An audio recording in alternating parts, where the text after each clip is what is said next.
Au nom du Père et du Fils et du Saint-Esprit. Amen. Mon Seigneur et mon Dieu, je crois fermement que tu es ici, que tu me vois, que tu m'entends. Je t'adore avec profonde révérence. Je te demande le pardon de mes péchés et la grâce de faire avec profit ce moment de prière.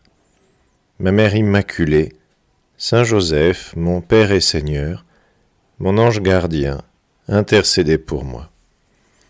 C'est une scène impressionnante qu'il nous est donné à écouter ou à lire dans l'évangile de la messe d'aujourd'hui. Une scène où on voit Jésus qui marche sur l'eau. Scène, Seigneur, très impressionnante et qui suit une autre scène tout aussi impressionnante.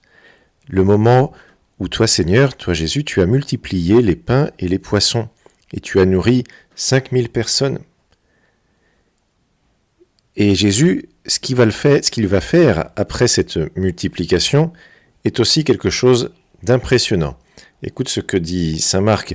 Jésus oblige ses disciples à monter dans la barque, donc toute la multiplication des pains, etc., et à le précéder sur l'autre rive, vers Bethsaïde.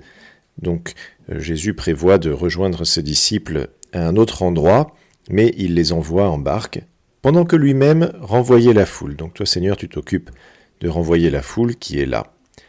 Et que fait Jésus une fois qu'il a renvoyé la foule? Est-ce qu'il va rejoindre ses disciples? Est-ce qu'il se met en chemin pour aller rejoindre ses disciples? Non, pas tout de suite. Quand il les eut congédiés, dit saint Marc, il s'en alla sur la montagne pour prier. La montagne, c'est le lieu de la présence de Dieu. C'est là que Dieu a donné les tables de la loi à Moïse sur le mont Sinaï. La montagne, c'est là où Jésus va pour prier, après avoir multiplié les pains et les poissons, après avoir renvoyé les foules qui étaient venues en nombre jusqu'à lui. Alors Seigneur, quand je vois ta journée, je suis impressionné. Tu as multiplié les pains et les poissons, tu t'es occupé de plus de 5000 personnes. Tu les as ensuite congédiés, ce qui a dû prendre encore beaucoup de temps, car certainement beaucoup de personnes voulaient parler avec toi, Jésus.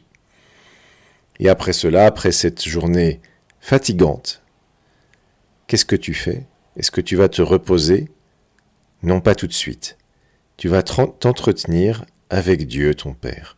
Tu vas sur la montagne pour prier. Et Jésus prie longtemps. Si nous lisons l'Évangile, bien nous voyons que le soir venu, dit saint Marc, la barque était au milieu de la mer et lui tout seul à terre. Voyant qu'ils peinaient à ramer car le vent leur était contraire, il vient à eux vers la fin de la nuit en marchant sur la mer et il voulait les dépasser. Quand est-ce que Jésus se met à aller vers ses disciples? Vers la fin de la nuit. Ça veut dire, Jésus, que tu as passé une bonne partie de la nuit à prier après cette journée pourtant si fatigante. Jésus, combien de temps est-ce que tu dors? Quand est-ce que tu dors? Et nous savons, Jésus parfois était fatigué. Lors d'un autre épisode qui se passe aussi sur le lac, bien nous voyons Jésus et les apôtres pris dans une tempête. Et Jésus dort dans la barque malgré la tempête, tellement il était fatigué. Seigneur, d'où venait cette énergie que tu mettais dans ta mission? Elle venait de ton amour pour les hommes et de ton amour pour Dieu le Père, duquel découlait cet amour pour les hommes.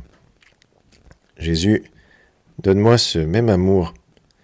Donne-moi, moi aussi, comme toi, de savoir me dépenser pour les autres, pour Dieu et pour les autres, de mettre ma vie au service des autres. Et Seigneur, tu le sais, j'ai du mal à le faire, ce n'est pas toujours facile, il y a souvent l'égoïsme qui vient, qui s'empare et qui fait que même si je vois bien ce qu'il faudrait que je fasse, bien je n'y arrive pas toujours. Je suis comme saint Paul qui disait « Malheur à moi, qui me délivrera de ce corps qui me mène à la mort ?» Oui Seigneur, parfois j'ai l'impression que mon corps me mène un peu à la mort. Je ne fais pas le bien que je veux faire, dit saint Paul, et je fais le mal que je ne veux pas faire. Oui Jésus, ça m'arrive à moi aussi, et je t'en demande pardon, je te demande ton aide pour parvenir avec ta grâce à faire le bien que je veux faire et à ne pas faire le mal que je ne veux pas faire. car c'est vrai, je fais souvent l'expérience que l'esprit est ardent, mais la chair est faible, comme tu l'as dit. Alors, bien Seigneur, donne-moi moi aussi de privilégier ces moments de prière, ces beaux moments de prière. Donne-moi, comme toi, de t'accorder toujours la première place dans ma vie. Toi, tu l'as fait avec Dieu le Père, moi je veux le faire avec toi, mon Dieu, Dieu le Père, Dieu le Fils, Dieu le Saint-Esprit. Je veux, bienheureuse Trinité, t'accorder toujours la première place, et c'est vrai, parfois, je suis fatigué, je suis comme Jésus, j'ai eu une lourde journée de travail, et j'essaye, malgré tout, de prier. Seigneur, donne-moi de donner toute sa place à la prière. Alors nous l'avons lu à l'instant, en le voyant marcher sur la mer, les disciples pensèrent que c'était un fantôme, et ils se mirent à pousser des cris. Oui, Seigneur, les disciples sont effrayés. Ils sont effrayés de te voir marcher sur les eaux, bien sûr. Quel homme peut marcher sur les eaux? À moins d'un miracle, c'est impossible. Toi, Seigneur, tu as fait ce miracle devant tes disciples. Ils ne t'ont pas reconnu tout de suite. Ils ont eu peur. Et toi, tout de suite, tu vas les rassurer. Tous, en effet, l'avaient vu et étaient bouleversés, dit saint Marc, mais aussitôt, Jésus parla avec eux et leur dit « Confiance, c'est moi, n'ayez pas peur. » Il monta ensuite avec eux dans la barque et le vent tomba. Alors c'est intéressant de voir que saint Marc dit que les disciples sont bouleversés, ils sont effrayés, ils poussent des cris, et aussitôt, Jésus parle avec eux et leur dit « Confiance, c'est moi, n'ayez pas peur. » Aussitôt, Jésus les rassure. Oui, aussitôt, Seigneur, tu les rassures. Eh bien, fais pareil avec moi, Seigneur. Quand je suis pris par la peur, par l'anxiété, pour quelque raison que ce soit, rassure-moi, ne tarde pas. Viens tout de suite, viens aussitôt me rassurer. Oui, Jésus, comme tu le disais à tes disciples, comme tu invitais tes disciples à le faire, eh bien, j'ai confiance en toi. Confiance, c'est moi, n'ayez pas peur.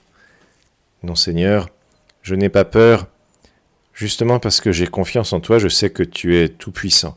Mais parfois, j'ai quand même peur, Seigneur, parce que, bien, ma foi est faible.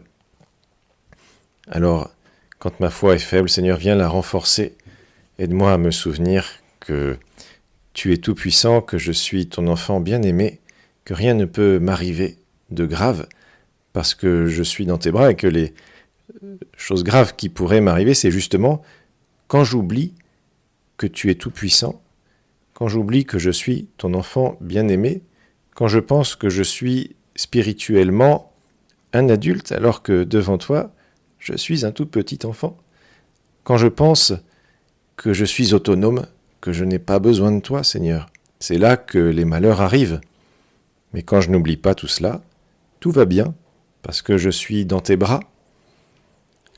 Le pape François, dans un des derniers textes qu'il a publié lors de son pontificat, faisait allusion à ça. C'est un texte qui s'appelle « C'est la confiance », parce que c'est comme ça qu'il commence, par une citation de sainte Thérèse de l'Enfant Jésus.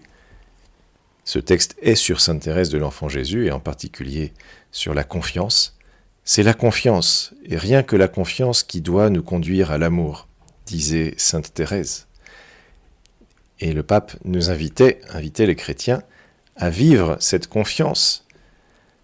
L'une des découvertes, disait-il, les plus importantes de Thérèse pour le bien de tout le peuple de Dieu est sa petite voix, la voix de la confiance et de l'amour, connue aussi sous le nom de voix de l'enfance spirituelle. Tous peuvent la suivre, dans tout état de vie, à chaque moment de l'existence. C'est la voix que le Père Céleste révèle aux tout-petits. Et sainte Thérèse a raconté dans son autobiographie « Histoire d'une âme », livre magnifique que je te recommande si tu ne l'as pas lu, et même si tu l'as lu, parfois ça vaut la peine de le relire. « Je puis donc, disait-elle, malgré ma petitesse, aspirer à la sainteté. Me grandir, c'est impossible, je dois me supporter tel que je suis avec toutes mes imperfections. Mais je veux chercher le moyen d'aller au ciel par une petite voie bien droite, bien courte, une petite voie toute nouvelle. Voilà, Sainte Thérèse fait là le constat de ses imperfections. Et en même temps, elle constate qu'il y a une petite voie bien droite, bien courte, une petite voie toute nouvelle pour aller au ciel, pour être heureuse. Et pour la décrire, dit le pape François, elle utilise l'image de l'ascenseur. Voici ce qu'elle dit, Sainte Thérèse.